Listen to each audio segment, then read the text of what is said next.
Hello everyone, this is a new channel of physics.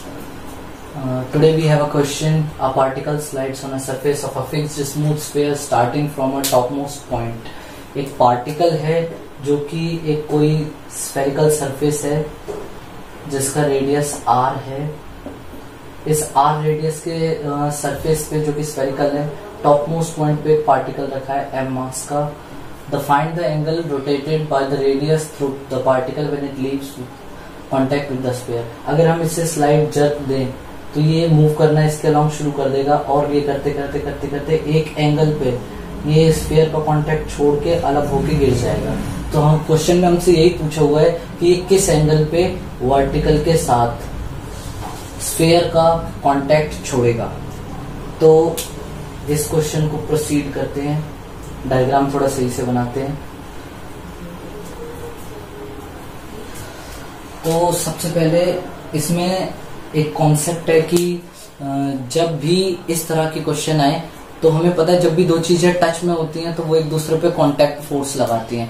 जब भी दो बॉडी एक दूसरे को टच करती हैं तो वो एक दूसरे पे कांटेक्ट फोर्स अप्लाई करती हैं.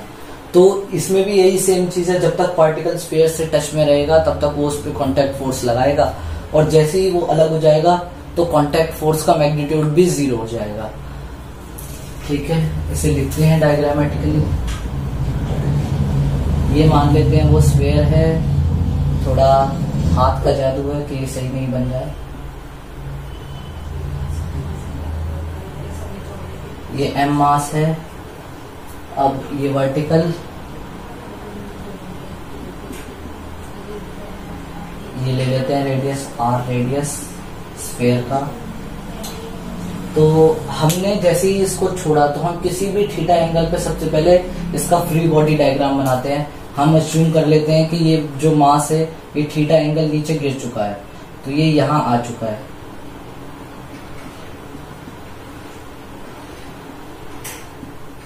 तो थीटा एंगल है, यहाँ पे मास है. तो हमें पता है कि इस वक्त ये स्मूथ सरफेस है, इस पे कोई भी फ्रिक्शन नहीं है. फ्रिक्शन नहीं है, यहां पे लगेगा mg cos थीटा, ये mg sin थीटा. इस तरफ एक नॉर्मल फोर्स लगेगा और एक स्यूडो फोर्स जो कि mv²/r. हमें स्यूडो फोर्स लगाना होगा ताकि हम इसे इनर्शियल फ्रेम में ला सके, जो कि mv²/r. तो अगर हम इसका इस डायरेक्शन में फ्री बॉडी डायग्राम की इक्वेशन लिखेंगे तो वो कुछ इस तरह से बनेगी. n plus mv²/r is equals to mg cos theta. तो हमारा मेन कॉन्सेप्ट यही था कि जैसे ही ये मास जो है इससे अलग होगा वैसे ही मास के अलग होते ही ये जो नॉर्मल कांटेक्ट की वैल्यू है ये जीरो हो जाएगी. अब दूसरी इक्वेशन जो आएगी वो एनर्जी कंजर्वेशन से आएगी. हमें पता है कि ये जो पार्टिकल है ये यहां से यहां तक मूव कर चुका है तो gravitational potential energy kinetic energy में ट्रांसफर हो चुकी है बाय वर्क एनर्जी थ्योरम. तो हम गलत मैंने मिटा दिया, सॉरी.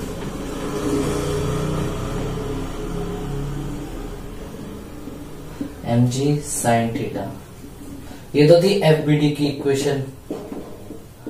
अब हम लिखते हैं एनर्जी कंजर्वेशन. तो यहां से यहां तक इसने हाइट कितनी फॉल हुई है, इतनी हाइट फॉल हुई है. ये पूरा r है और ये ट्राइंगल थीटा है, ये भी r है, ये लेंथ भी r है. यदि ये लेंथ भी r है तो ये r cos थीटा और ये पूरी लेंथ r है तो ये वाली जो हो जाएगी ये हो जाएगी r1 माइनस cos थीटा. हमें पता चल गया ये जो पार्टिकल है ये इतनी हाइट डिसेंड कर चुका है तो इतनी ही हाइट की जो पोटेंशियल एनर्जी है वो काइनेटिक एनर्जी में ट्रांसफर हो चुकी है, जो कि बन जाएगी mg r1 minus cos theta is equals to half mv². इतनी ही एनर्जी ने इसे काइनेटिक एनर्जी दे दी है. और अब हमारे पास दो इक्वेशन आ चुकी है, इसे सॉल्व करते हैं. इक्वेशंस को मैं ये सब मिटा देता हूं.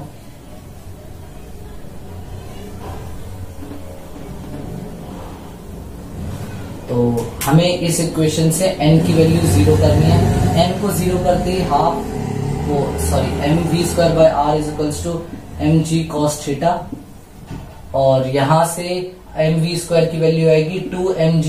हमने let this mv² is equals to 2mgr 1 minus cos theta. हमने mv² की वैल्यू यहां रख दी, ये r एक ही r है, मैंने लगता है कहीं छोटा और बड़ा लिख दिया है, पर ये एक ही r है। तो mv² की वैल्यू रखते हैं 2mgr 1 minus cos theta, 2mgr 1 minus cos theta divide by r is equals to mg cos theta. Here r cancel r, mg 2 1 minus cos theta is equals to cos theta. 2 नीचे जाएगा, 1 minus cos theta is 2/3। cos theta 2/3 ही आया है, यानी कि particle के cos theta 2/3 का मतलब है कि वर्टिकल के साथ cos इनवर्स 2/3 पर ये इसको जो स्फीयर है उसका कांटेक्ट छोड़ देगी। अब हमारे पास ये तो बेसिक क्वेश्चन था एक, कि किस तरह जो मास है वो छोड़ेगा, पर हमारे पास इसका एक और थोड़ा एडवांस वर्जन का क्वेश्चन है, थोड़ा कॉन्सेप्चुअली अच्छा है, उसमें एंगुलर मोमेंटम भी लगेगा, काइनेटिक एनर्जी भी लिखने में थोड़ा सा मुश्किल है। मैं वो क्वेश्चन नोट करता हूं।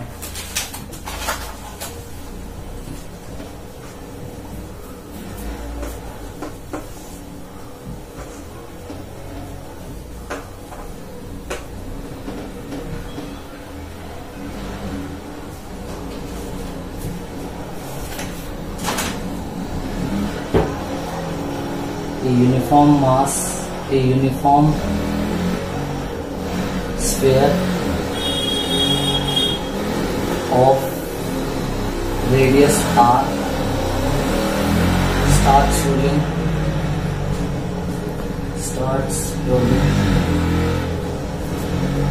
down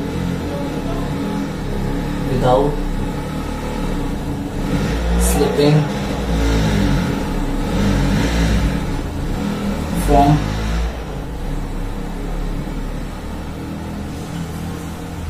another fixed sphere of radius capital R. Find angular velocity. Find angular velocity of a sphere of R when it leaves contact with sphere capital R. इस क्वेश्चन में भी वही कॉन्सेप्ट है, इस question में भी हमको यही लगाना है कि हम पहले इसका फ्री बॉडी डायग्राम बनाएंगे और फ्री बॉडी डायग्राम के अंदर हम उसमें जो नॉर्मल कांटेक्ट होगा उस फोर्स का मैग्नीट्यूड 0 कर देंगे और हम एनर्जी कंजर्व करेंगे। ये क्वेश्चन भी बिल्कुल सिंपल है, पर इस क्वेश्चन में हमें एनर्जी कंजर्वेशन की इक्वेशन लिखने में थोड़ी सी दिक्कत आ सकती है, और दूसरा कि हम इसमें थोड़ा सा कंफ्यूज हो सकते हैं फ्री बॉडी डायग्राम लिखते वक्त, क्योंकि इसमें स्टैटिक फ्रिक्शन भी काम करता है, क्योंकि हमें बोला गया है कि ये रोलिंग कर रहा है। तो जो कि डायग्राम कुछ इस तरह से है, ये ले लेते हैं बड़ा वाला स्फीयर जो कि फिक्स है, आर रेडियस का, कैपिटल आर। अब हमने इसके टॉप मोस्ट पॉइंट पर एक छोटा सा स्फीयर लिया है, ये स्फीयर है, इसका रेडियस स्मॉल आर है। ये जो स्मॉल आर का रेडियस का जो स्फीयर है, ये इसके ऊपर प्योर रोल करता हुआ जा रहा है, यानी कि रोलिंग है इसमें। और हमें पता है कि जब भी कोई चीज प्योर रोल करती है तो नीचे काम करने वाला जो फ्रिक्शन होता है वो स्टैटिक होता है। यहाँ पे स्टैटिक फ्रिक्शन काम कर रहा है, इसीलिए बॉल रोल कर रही है। अगर यहाँ पे कोई फ्रिक्शन नहीं होगा तो बॉल रोल नहीं करेगी, ये बॉल जो है वो ऐसी की ऐसी ही होकर के नीचे गिर जाएगी। तो पुराना वाला केस हम अज्यूम कर सकते हैं। पर यहाँ पे बॉल जो है वो रोल कर रही है। इस क्वेश्चन को सॉल्व करने के लिए हमारे पास वही सारी इक्वेशंस हैं जिसमें सबसे पहली इक्वेशन फ्री बॉडी डायग्राम की, फिर एनर्जी कंजर्वेशन की, और उसके बाद हम उन्हीं को सॉल्व करके आंसर निकालेंगे। तो सबसे पहले फ्री बॉडी डायग्राम की इक्वेशन लिखते हैं। फ्री बॉडी डायग्राम, तो हम मान लेते हैं कि ये स्फीयर रोल करके किसी थीटा एंगल पे आ चुका है। ये थीटा एंगल पे आ चुका है। अब ये तो यहां वही बात है, सेम चीज यहां पे mg cos थीटा, यहां mg sin थीटा। उसके बाद एक नॉर्मल फोर्स लगेगा इसमें बाहर की तरफ, और एक और फोर्स लगेगा स्यूडो फोर्स जो कि इसे इनर्शियल फ्रेम में लेके आएगा, और स्यूडो फोर्स लगेगा इसमें mv² बाय इसका रेडियस यहां से यहां तक, क्योंकि हमारी जो बॉल का सेंटर ऑफ मास है वो इस जगह पे है। तो ये कैपिटल आर है और ये स्मॉल आर है। तो हम जब इसमें स्यूडो फोर्स लगाएंगे तो उसको लिखेंगे mv² by capital R plus small r, क्योंकि ये जो सेंटर से सेंटर का डिस्टेंस लिया है वो capital R plus small r है।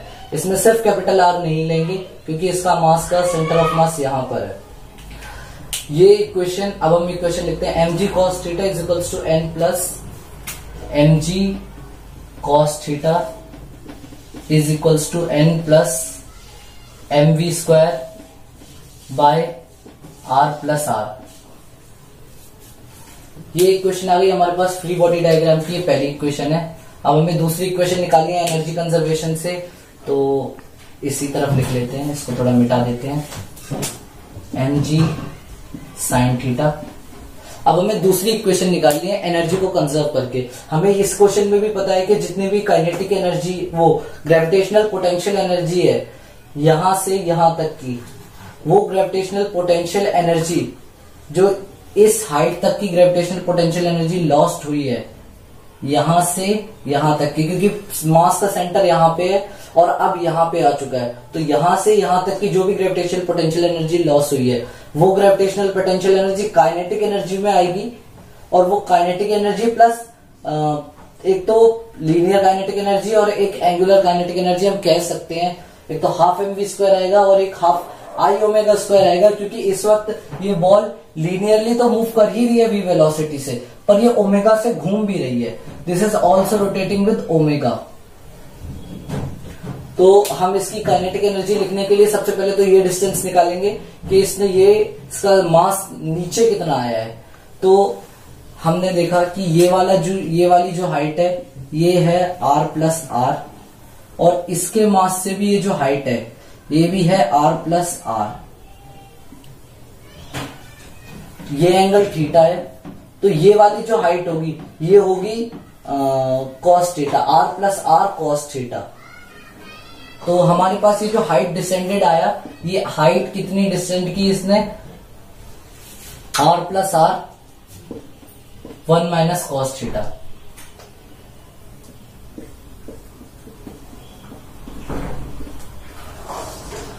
ये तो इसकी वो हाइट है जो इसने ग्रेविटेशनल पोटेंशियल एनर्जी में खोई है। अब हम इसकी एनर्जी की इक्वेशन लिखते हैं, mgh, ये इतनी हाइट गई, is equals to half mv² linear kinetic energy plus angular kinetic energy.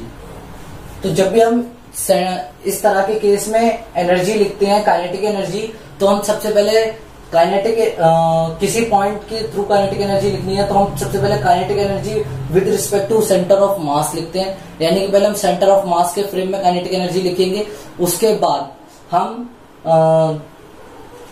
Angular kinetic energy लिखते हैं। तो यहां पे हमें पता है कि इसका जो आई है, आई गिवन है, हमें आई पता है, सॉलिड हॉलो स्फीयर है, सॉलिड स्फीयर है, यूनिफॉर्म स्फीयर है, तो हम इसका लेंगे 2/5 सॉलिड स्फीयर का moment of inertia 2/5 mr² small R आएगा m small r square and चलो सॉल्व करते हैं। M G H is equals to half M V square plus half into 2/5 M R square and we know. एक बात बतानी रह गई कि जब भी प्योर रोलिंग का केस होता है तो प्योर रोलिंग के केस में हमें एक कंपलसरी चीज होती है कि omega is equals to V by R होता ही होता है। जब भी प्योर रोलिंग होगी स्टैटिक फ्रिक्शन काम करेगा और स्टैटिक फ्रिक्शन के साथ साथ हमें ये कंडीशन सेटिस्फाई जरूर करेगी जब भी प्योर रोलिंग होगी। Omega is equals to V by R, तो ओमेगा वी बाय आर रख देंगे, V by R square, R square से आर स्क्वायर कट गया, एम वी स्क्वायर 2 से वो हाफ कॉमन आया, एम वी स्क्वायर 1 प्लस 2/5 7/5, तो ये आएगा M G H is equals to common M V square 1 plus 2/5 7/5 7/10 M V square. हमें h की वैल्यू रखनी है और यहाँ पे n की वैल्यू इस इक्वेशन में हम n is equals to 0 put करेंगे और यहाँ से एम वी स्क्वायर की वैल्यू जो आई है उसको उठा के यहाँ रखेंगे एम वी स्क्वायर की वैल्यू को और फिर हम फर्दर सॉल्व करेंगे तो हमें आगे इक्वेशन मिलेगी। मैं लिखता हूं आगे,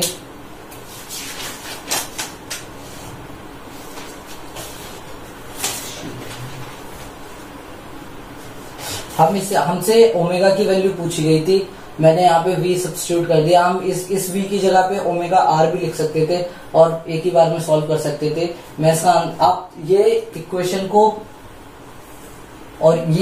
को सॉल्व करेंगे, इसमें h की वैल्यू डाल देना, h की वैल्यू यहाँ से उठा के यहाँ डालेंगे तो हमें पता चलेगा कि हमारे पास ओमेगा की वैल्यू आ जाएगी और ओमेगा आएगा √10 जी r plus r over small r square. ये इस क्वेश्चन का आंसर आ जाएगा। ये बहुत ही अच्छा क्वेश्चन था, कॉन्सेप्चुअली था, इसमें कुछ नहीं, पर हमें प्योर रोलिंग का केस लगा के हमें कंफ्यूज किया गया था कि इसमें किस तरह से हम एनर्जी लिखेंगे। That's all in today's video.